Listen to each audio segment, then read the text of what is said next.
नमस्कार, बाखबर में आपका स्वागत है। मैं हूं राघवेंद्र सिंह। आज हम बात करेंगे एक ऐसे मुद्दे पर जिससे भारतीय राजनीति कभी भी अलग नहीं हो पा रही है। मुद्दा है आरक्षण का और उसका कारण है वोट और सरकार।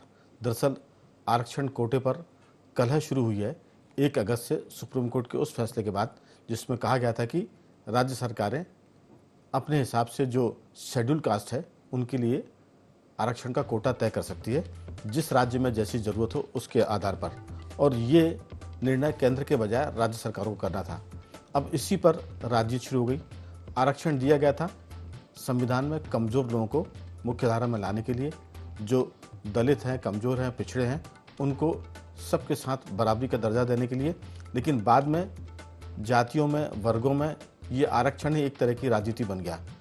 जो जिस वर्ग से आरक्षण पा रहा है वो नहीं चाहता कि उसी वर्ग के दूसरे कमज़ोर लोग उसका आरक्षण लें, यानी जो क्रीमी लेयर में है वो अपनी जात बिरादरी के लोगों को आगे नहीं बढ़ने देना चाहता।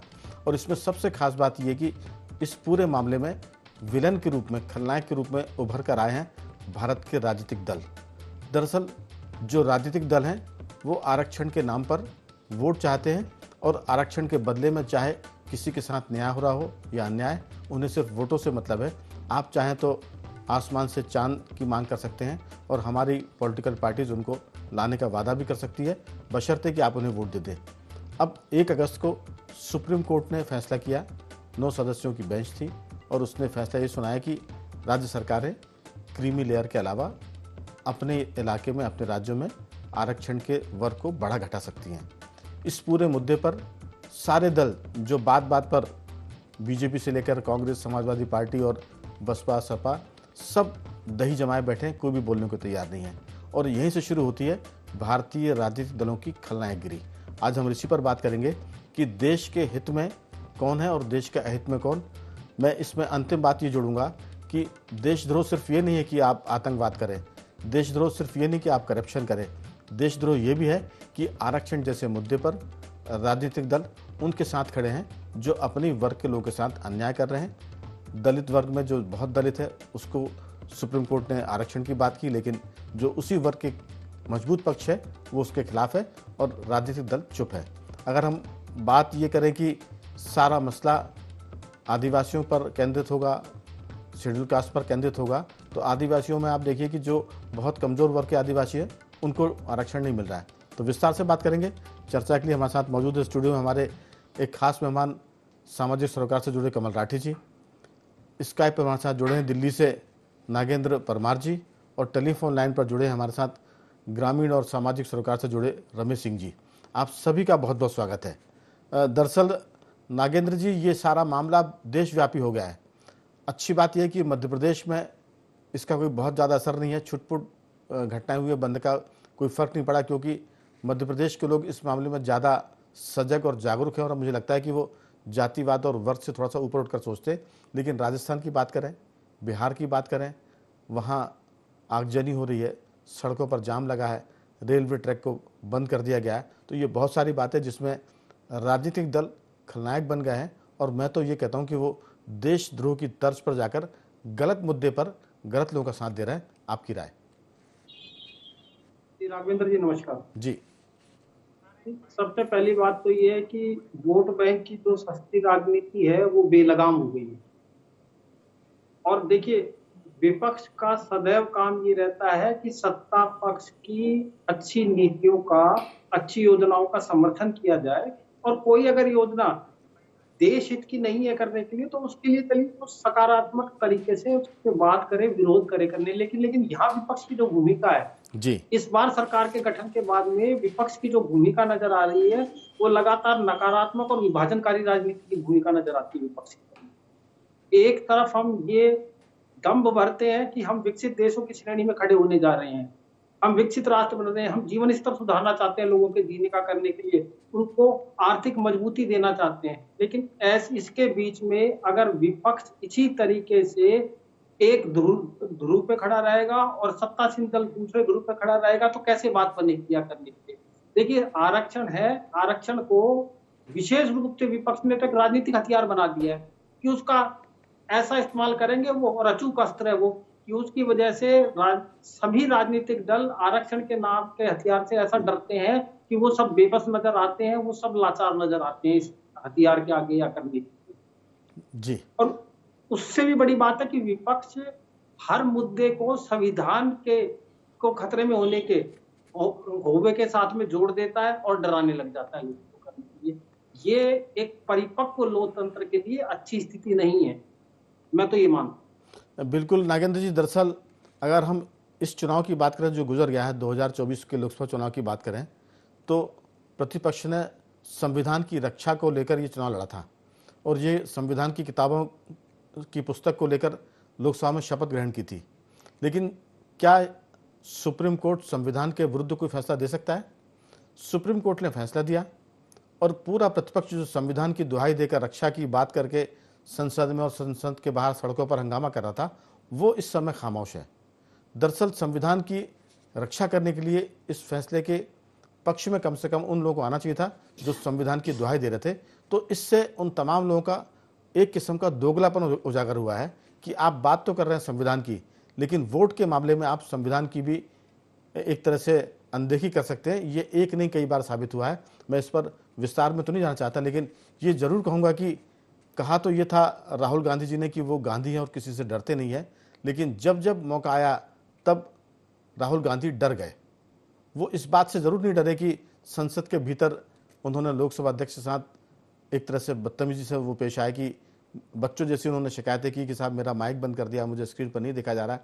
यहाँ तो वो बहुत खुलकर बोलते हैं, लेकिन जब बात आती है संविधान की रक्षा के फैसले की तो चुप हो जाते हैं, चाहे वो कलकत्ता का मामला हो, चाहे वो आरक्षण का मसला हो या और देश से जुड़ा मामला हो। तो यहाँ राहुल गांधी डर जाते हैं, ऐसा मुझे लगता है, और इससे कोई भी दल नहीं कह रहा है, जबकि इसको खुलकर कहना चाहिए। मैं रमेश सिंह जी आपकी तरफ आऊँगा कि लोकतंत्र के नाम पर, अभिव्यक्ति की आज़ादी के नाम पर जो स्वेच्छाचारिता हो रही है, जो एक तरह से अराजकता का वातावरण बन रहा है, ये जो आज बंद का ऐलान था सुप्रीम कोर्ट के फैसले पर, आप देश में बंद कर रहे हैं। क्या सुप्रीम कोर्ट ने संविधान के विरुद्ध फैसला दिया है? आप उसको माने ना माने अलग बात है, लेकिन उसकी खिलाफत करेंगे तो आप संविधान की खिलाफत कर रहे हैं, और उसकी खिलाफत करने वालों को प्रतिपक्ष का एक तरह से मूक समर्थन है, और प्रतिपक्ष सुप्रीम कोर्ट के फैसले पर चुप है, यानी वो उस फैसले के पक्ष में बोलने का साहस भी जुटा पा रहा है, जबकि दावा यह कि वो डरते किसी से नहीं है। आपकी राय? मैं पहले कुछ तथ्यों की तरफ ध्यान दिला दूं जी। जब ये मामला सुप्रीम कोर्ट में चल रहा था तो मैं इसको अक्सर फॉलो किया करता था। तो आप विडंबना देखिए, जो दलित संगठन इसके विरोध में बंद कर रहे हैं, सुप्रीम कोर्ट में सुनवाई के समय ये पंजाब और तेलंगाना मुख्य रूप से इसके बाद ही थे। और जब सुप्रीम कोर्ट ने केंद्र सरकार से इस पे दखल देने की मांग की तो केंद्र सरकार ने अपना पल्ला झाड़ दिया था। लेकिन अटॉर्नी जनरल सहित सभी राजनीतिक दलों ने अप्रत्यक्ष रूप से सुप्रीम कोर्ट में इसका समर्थन किया था। अब सवाल ये है कि सुप्रीम कोर्ट ने ये जो विभाजन किया है और इसमें क्रीमी लेयर को डाला है, तो एक तरफ से और मैं बता दूं कि सुप्रीम कोर्ट ने अपने फैसले में क्रीमी लेयर को जुडिशियल रिमार्क के रूप में दिया है, जुडिशियल ऑर्डर के रूप में नहीं दिया। यानी लागू करने वाली जो एजेंसी है, राज्य है, वो इसके ऊपर मतलब उनकी इच्छा है कि वो इसे क्रीमी लेयर को लागू करें या ना करें। तीसरी बात, अभी केंद्र सरकार ने एक स्पष्टीकरण जारी किया था, अश्विनी वैष्णव ने बयान जारी किया था, तो केंद्र सरकार ने बड़ी चतुराई से बात को घुमा के उनने क्रीमी लेयर के मामले में स्पष्ट कह दिया कि हम इसे लागू नहीं होने देंगे। वर्गीकरण लागू होगा या नहीं होगा, इसको बड़ी चतुराई से गोल गोल बात करके उनने ये कहा कि हम आरक्षण को हर कीमत पे बचाएंगे। तो आरक्षण तो बचेगा, क्योंकि ये जो वर्गीकरण है ये एससी और एसटी के अंदर ही है। अगर उनकी 2 या 3 लिस्ट बनती है इन जातियों की तो आरक्षण एससी एसटी के अंतर्गत ही रहेगा, बाहर तो जाएगा नहीं, तो वो तो सुरक्षित है। अब सवाल ये है कि इसमें जम कर राजनीति हो रही है। सबसे पहली बात तो यह है कि सभी राजनीतिक दल ये ताक रहे हैं कि जो वर्गीकरण में सबसे ज्यादा प्रभावित हो रही जो जातियां, वो जाटव, राजस्थान में मेघवाल और मीना, साउथ की और कुछ जातियां हैं प्रभावित होने वाली, लेकिन उनकी मुझे जानकारी नहीं। तो ये जैसे जाटव है, जाटव बीएसपी की तरफ जाते हैं, और दूसरे जो दलित है वो गाहे बगाहे बीएसपी की तरफ जाते हैं।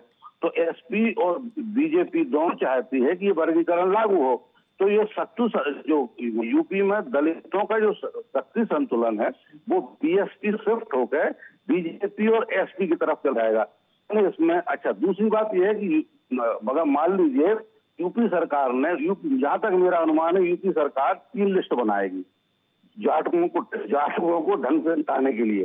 तो 3 अगर लिस्ट बना देती है तो आज मैं बताऊं आपको, यूपी और राजस्थान में एसटी का आरक्षण 90% जाटव, मेघवाल और ये मीणा खा जाते हैं। फिर इनके पास सिर्फ 30% आरक्षण बचता है। दूसरी बात, केंद्र सरकार, बीजेपी भी, कांग्रेस भी और एसपी भी इसके समर्थन में है लेकिन साइलेंट है।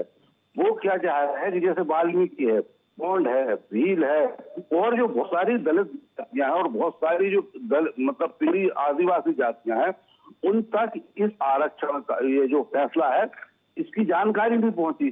तो बंद और विरोध जितना ज्यादा होगा ये उतनी गोलबंद होंगी, उनको ये जानकारी होगी कि हमारे पक्ष में फैसला आया।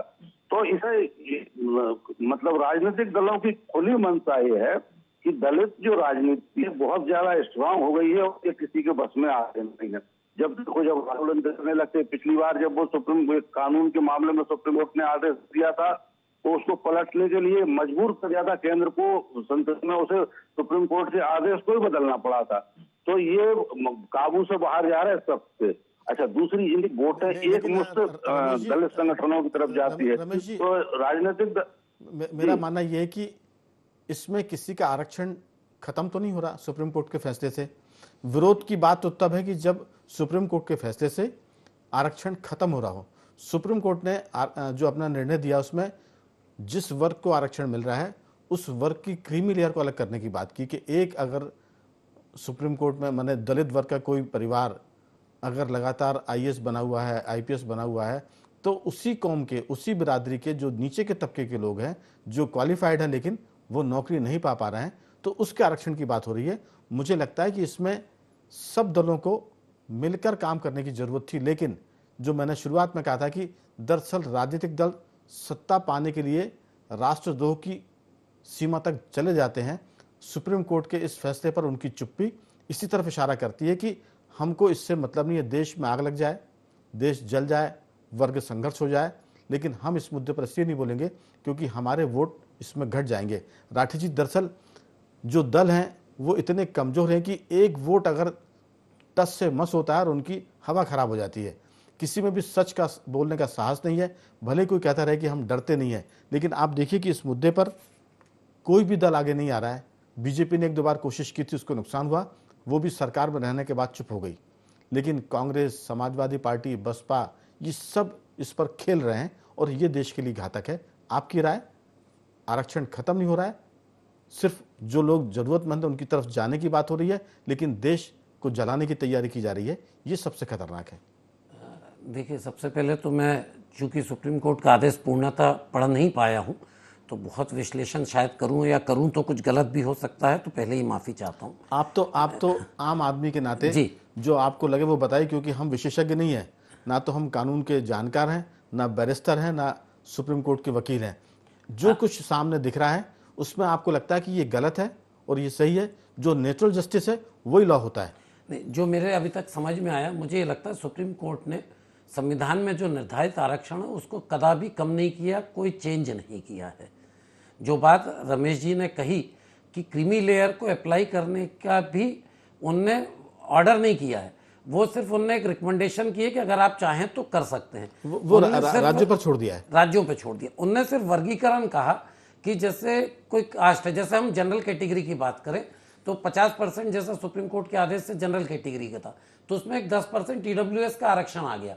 तो जनरल कैटेगरी का जो गरीब आदमी है उसको उसमें आरक्षण मिल रहा है 10% में।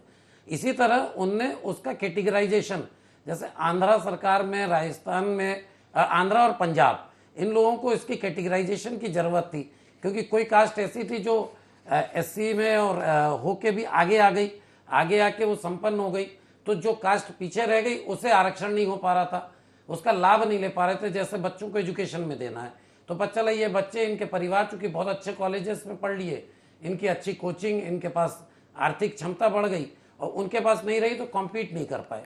आरक्षण का मुख्य उद्देश्य संविधान निर्माताओं का यही था कि कुछ सालों तक पिछड़े और जो कम एकदम अछूते रहे हैं उनको हम आगे लेके आए और फ्रंट लाइन में लेके आए, और वो तो 10-10 साल के लिए कंटिन्यू होते जा रहा है, हर सरकार उसे कंटिन्यू कर रही है। लेकिन मुझे लगता है कि इसमें जो राजनीतिक दल हैं उन्हें अच्छे से अगर वो समझाते हैं, तो अगर जिस दिन वो ग्राउंड रियलिटी के साथ सुप्रीम कोर्ट का आदेश मतलब संविधान की व्याख्या, और वो भी 7 जजेस का ऑर्डर मतलब संविधान की टोटल व्याख्या, इसका कोई विरोधाभास नहीं हो सकता।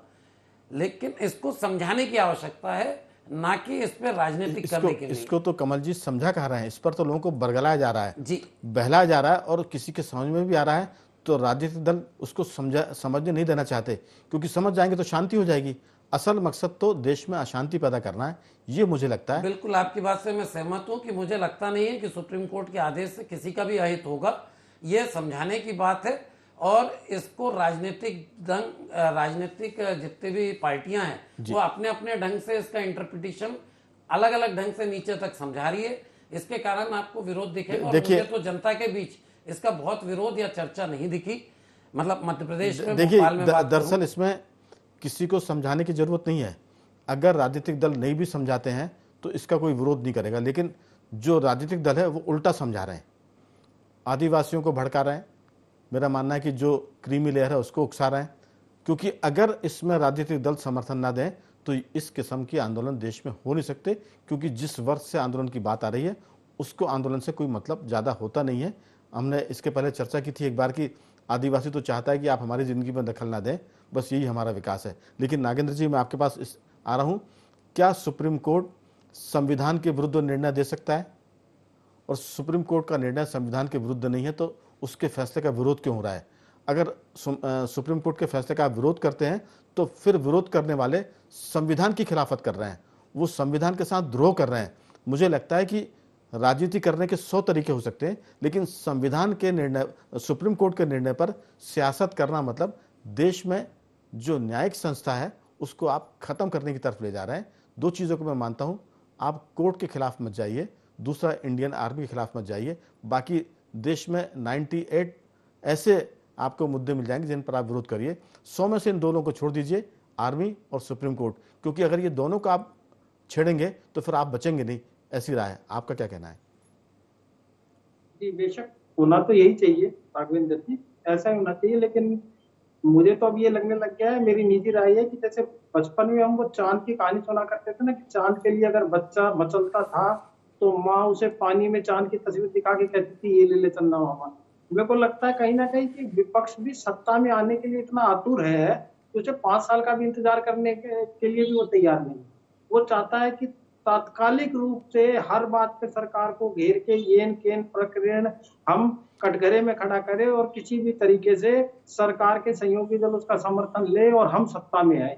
ये सत्ता पाने की लालसा है। आप ये देखिए कि सरकार को बने हुए जुम्मे 2 भी महीने नहीं हुए, इस बार ऐसा क्या हो गया है कि सरकार की हर नीति की, हर योजना की आलोचना हो रही है। सिर्फ आरक्षण एक मुद्दा नहीं है। आप देखिए वक्फ बोर्ड के मामले पे विपक्ष ने कितना हंगामा काटा है करने के लिए। इसी तरीके से ब्रॉडकास्ट बिल के मामले पे आप देखिए क्या कहे, लेटरल एंट्री के मामले पे देखिए। अगर विपक्ष हर ही मुद्दे पे हंगामा करने पे आमादा है तो फिर देश के विकास के लिए, नागरिकों के विकास के लिए, नागरिकों के उत्थान के लिए योजनाएं कैसे बनेगी, तब फिर कैसे काम चलेगा करने नागेंद्र जी, तब विपक्ष की हर नियत चीज पर को शक होता है। राजनीतिक हथियार बना लेना विपक्ष द्वारा करना और हंगामा ही करना नागेंद्र अगर जी, मकसद रह गया तो मेरे हिसाब से तो ये लोकतंत्र के लिए कतई अच्छा नहीं। नागेंद्र जी, दरअसल ये विपक्ष की नियत पर शक पैदा करता है कि ये देश के हित में काम कर रहे हैं या नहीं कर रहे हैं।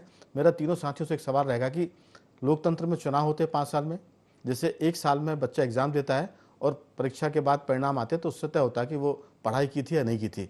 5 साल तक आप राजनीति करिए, लोगों के बीच जाइए, और फिर जब इलेक्शन लड़ते हैं तो फिर उसमें अगर आप पास हो गए तो सरकार में और फेल हो गए तो आप विपक्ष में रहिए। तो विपक्ष जो है पिछले 5 साल से बड़ी मेहनत कर रहा था। कांग्रेस जैसी बड़ी पार्टी फिसड्डी साबित होगी, 99 सीटें आई। अब इसके बाद 99 सीट आने के बाद हम 5 साल इंतजार नहीं करेंगे, हर दिन सरकार को गिराने की बात करेंगे। जैसे आपने 4-5 मुद्दे बताए, भाई सब्र तो करिए, 5 साल हैं आपके पास और आप जनता के बीच में जाइए और फिर अगला चुनाव लड़िए। लेकिन हमको तो आज ही सरकार गिरानी है। कल सरकार बनी है, जनता ने आपको कल खारिज कर दिया है, लेकिन हम चाहते हैं कि हम इस सरकार को गिरा के आ जाए। ये जो मसला है, ये मानसिकता कहीं ना कहीं खतरनाक है। और वो जो बांग्लादेश में हुआ है, जो पाकिस्तान के बलूचिस्तान में हो रहा है, या कभी श्रीलंका में हुआ था 3-4 साल पहले, 2 साल पहले, वही स्थिति भारत में बनाई जा रही है। इसके पीछे ये आंदोलन तो एक छोटा सा दिख रहा है, पीछे बहुत सारी वजह हैं। रमेश जी, आपकी राय, जो पॉलिटिकल पार्टी है, एक तो ये अराजकता की स्थिति में देश को लाने की कोशिश कर रहे हैं, और दूसरा ये कि वो कल ही सरकार को गिराना चाहते हैं। दोनों मुद्दों पर आपकी राय। राघव जी, पहले मैं आपको दलित राजनीति का एंगल बता दूं इसमें जी कि दलित राजनीति इसमें किस तरह फंसी है। मैं बताऊं, इस फैसले के बाद बहुजन समाज पार्टी, चिराग पासवान और चंद्रशेखर आजाद इसका विरोध करने के मूड में नहीं थे, क्योंकि वो जान रहे थे कि अगर विरोध किया तो ये बढ़ जाएगा दलित समाज, और अगर बढ़ गया तो हमेशा हमेशा के लिए वो मतलब एक वर्ग, एक हिस्से से वंचित हो जाएंगे, उनकी दलित राजनीति बहुत ज्यादा कमजोर होगी, इसलिए वो इसके विरोध के पक्ष में नहीं थे। लेकिन हरियाणा का एक सतपाल नवाब तंवर है, एक्टिविस्ट दलित, तो उसको ये पच नहीं रहा था इनकी राजनीति, उसने इसका बंद का आह्वान कर दिया। अब अगर इस बंद का समर्थन चंद्रशेखर आजाद, चिराग पासवान, बहुजन समाज पार्टी, इनने कल ही इसके समर्थन का ऐलान किया, इससे पहले नहीं किया था, तो इनकी राजनीति उठ जाती। तो उनकी ये मजबूरी हो गई थी कि वो इसका समर्थन करे। तो क्या क्या अच्छा, संविधान दूसरी के, रमेश जी, क्या संविधान के खिलाफ जाएंगे? एक नवाब तंवर ने अगर कोई ऐलान कर दिया है, तो क्या पूरे देश के दलित और राजनीतिक दल संविधान के खिलाफ जाने के लिए तैयार हैं? कल तक तो आप शपथ ले रहे थे कि संविधान को बचाएंगे हम। इसका समर्थन करके अपनी राजनीति बचा ली है। नवाब तंवर ने तो इतना विस्फोटक और आक्रामक एक कल एडवाइजरी जारी की थी जी। वो चाहता था कि किसी तरह हिंसा हो और बहुजन समाज पार्टी और चंद्रशेखर निपटे और मेरी राजनीति चमके। तो वो ये संविधान, देखिए मैं बताऊं आपको, संविधान से कि अगर ये विरुद्ध जाएंगे तो ये कहीं के नहीं रहेंगे। अभी तो थोड़े बहुत है भी, तो सुप्रीम कोर्ट को ये अधिकार है कि बदलती हुई परिस्थितियों में और बदलते हुए सामाजिक परिवेश में संविधान की नए सिरे से परिभाषा कर। और जैसे आज तो परिस्थितियां हैं, 70 साल से कुछ जातियां आरक्षण का लाभ, 90% आरक्षण का लाभ भटक रही थी। अब समय आ गया था कि उन जातियों को भी मौका मिलना चाहिए जो पिछड़ी, जिन्हें लाभ नहीं मिला था। सुप्रीम कोर्ट ने परिभाषित करके और ये अपना दायित्व निभाया, जो उसका अधिकार है। बिल्कुल। अच्छा, एक बात और बता दूं राघवेंद्र जी, कि जो सुप्रीम कोर्ट ने जो रिमार्क दिया है क्रीमी वाला, आज तो खैर वो लागू नहीं करेंगे कोई भी, क्योंकि मतलब दोनों मुद्दे अगर लागू करेंगे तो स्थिति विस्फोटक हो जाएगी। लेकिन भविष्य के लिए सुप्रीम कोर्ट ने एक हथियार थमा दिया है राजनीतिक दलों को, खासतौर पर राज्यों को, कि 2 साल 4 साल के बाद ये क्रीमी लेयर 100% लागू होगी। और जो करोड़ी लाल मीना है उत्तर प्रदेश के, जो कि मीना समाज से आते हैं, उनने तो क्रीमी लेयर का बड़े खुले शब्दों में समर्थन किया है। ये क्रीमी, भाई मेरे घर में मैं सांसद हूँ, मंत्री रह चुका, मेरा एक भाई IAS है, मेरा एक भाई IPS है, और मेरे गाँव का, मेरी जाति का एक आदमी पत्थर तोड़ के पेट पालता, तो उनको भी मौका मिलना चाहिए। अच्छा, जहां तक आपने ये बात कही कि राजनीतिक दल देश को तोड़ना चाहते हैं, तो विपक्ष की पूरी राजनीति, खासतौर से विपक्ष की, और जो मोदी विरोध, जैसे अभी वो इसका राकेश टिकैत का बयान आया है, वो तो यानी इन लोगों का तो ऐसा मन हो रहा है कि अभी संसद में घुस जाए, अभी प्रधानमंत्री निवास में घुस जाए। मेरा रमेश जी यही कहना था कि आपने 5 साल पढ़ाई की और आप फेल हो गए, और अब आप क्या करना चाहते हैं? आपको 5 साल वेट करना पड़ेगा, क्योंकि लोकतंत्र में यही व्यवस्था है। आपका रिजल्ट फिसड्डी आया है, अब आप दूसरे तरीके से सरकार में आना चाहते हैं, सरकार को गिराना चाहते हैं, तो चलिए ये अलग मुद्दा है। लेकिन अभी तो राठी जी, सुप्रीम कोर्ट का फैसला संविधान सम्मत है, इसमें कोई शक नहीं। इसका जो विरोध कर रहे हैं वो राजनीति के साथ साथ देश की खिलाफत कर रहे हैं, दलितों की खिलाफत कर रहे हैं, जो ज़रूरतमंद है उनकी खिलाफत कर रहे हैं। कम से कम ऐसे दलों पर नकेल कसने की ज़रूरत है। और एक लाइन और, कि जो कहते हैं कि हम किसी से डरते नहीं हैं, वो इस समय बिलों में घुसे हुए हैं। इस मुद्दे पर बड़ी खामोशी से चुपचाप सब देश को जलता हुआ देख रहे हैं। मुझे लगता है कि आने वाले दिनों में इन सबको भी एक्सपोज करने की ज़रूरत है, जो देश को जला भी रहे हैं और चुपचाप से तमाशा भी देख रहे हैं। देखिए, ऐसा है, मुझे ये लगता है कि ये वाला विषय बहुत चलेगा नहीं। ठीक है, थोड़ा बहुत चल गया तो ये जब आम जनता इसको, जो भी आरक्षण का लाभ लेना चाहती है, जब वो देखेगी कि भाई जो हमारी कास्ट में आगे बढ़ चुका है उसे, और इसमें क्रीमी लेयर हटने की बात भी नहीं है जी, ये तो एक रिकमेंडेशन है बिल्कुल, लेकिन उसमें यह था कि कैटेगराइज कर दें।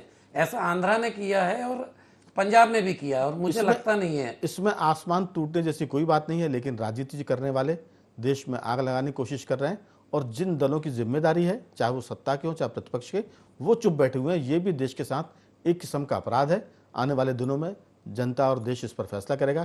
तीनों मेहमानों का मैं धन्यवाद करूंगा। राठी जी आपका साधुवाद, नागेंद्र जी आपका बहुत बहुत धन्यवाद, और रमेश जी आपका साधुवाद कि आपने इस चर्चा में हिस्सा लिया। बख और मैं सिर्फ इतना ही। बने रहिए हमारे साथ और देखते रहिए IND24।